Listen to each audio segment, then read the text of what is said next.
Welcome back to Cool Club's headquarters here in Scottsdale. We are here with Matt Kuchar. Matt's one of our guys that comes and sees us each year to kind of test new products, make sure his gear's behaving the way it should.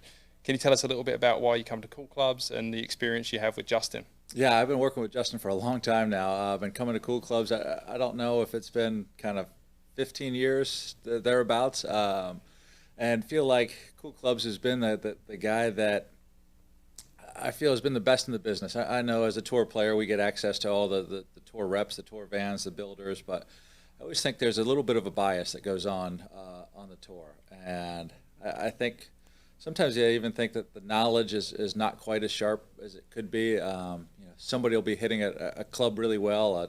Justin Thomas will have a certain club that he's really doing well with, and I think everybody will just say, well, this works for Justin, it should work for you, and that's kind of the initial go. And a lot of times I understand that's how stuff works. Like if somebody's putting well, you want to see their putter they're using. Like Right. Maybe it's better if they're driving it well, you want to see their putter. If they're doing cool things around the greens with wedges, you instantly check on it. But I don't think many of us probably would do well with the exact same clubs. We just all swing it enough differently. And for me, coming to Cool Clubs, being able to kind of get tested, get fitted for what's exactly right for me, without any bias, without the idea that we're trying to plug a Fuji Kuro shaft or a True Temper, or you name it. There doesn't seem to ever be an agenda. It's just, listen, the numbers don't lie. They're gonna kind of show you a bit of everything, and you get to be the final decision maker. But it's pretty easy when you see the numbers and you see the ball flight, and it's a fun process, and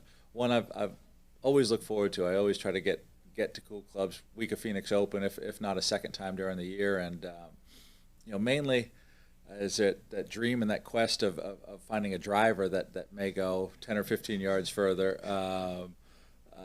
but I always come away with something, and I always feel like I've got a bag that I feel really confident in. I've been one that's never had a 14 club deal. Always had a lot of freedom with the clubs I play, and so if you ever look through my set, it'd be a fairly mismatched set, Yeah. and kind of fun to put together what I thought was the very best bag and very best set of equipment for me. Yeah, awesome. And on the testing procedure, there's this big argument: is it all about feel or is it all about numbers? Where do you lie on that?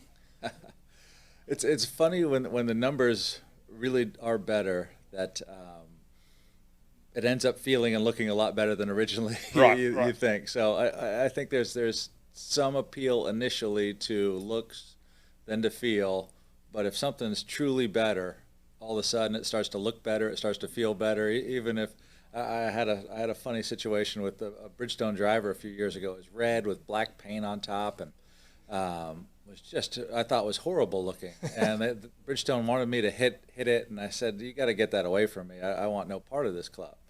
And I said, will you please hit it just for, at the time I was in Hawaii, and I had some Japanese magazines that wanted to take some pictures of it, and I had a hit, and after the first hit, I knew it felt great, it hit great, it flew great, and I was like, I'd like to hit that again. And within 10 shots, I thought it looked great, I thought it felt great. It was in the bag about 10 shots later. So that is a cool story. That's what you want. You're the tour pro, you're out there, you're making money from the equipment. It's helping you to do so. So just play whatever works, right? yeah, it's certainly about getting results, and if it works, it's funny how quickly the unappealing looks go away and it becomes appealing. Yeah, awesome. Well, I know we're pinched for time today. Thank you so much for dropping in and go over there and kill it this week at the Waste Management. Appreciate your time. Awesome. Thanks so much for having me. Cheers, Matt. You got it.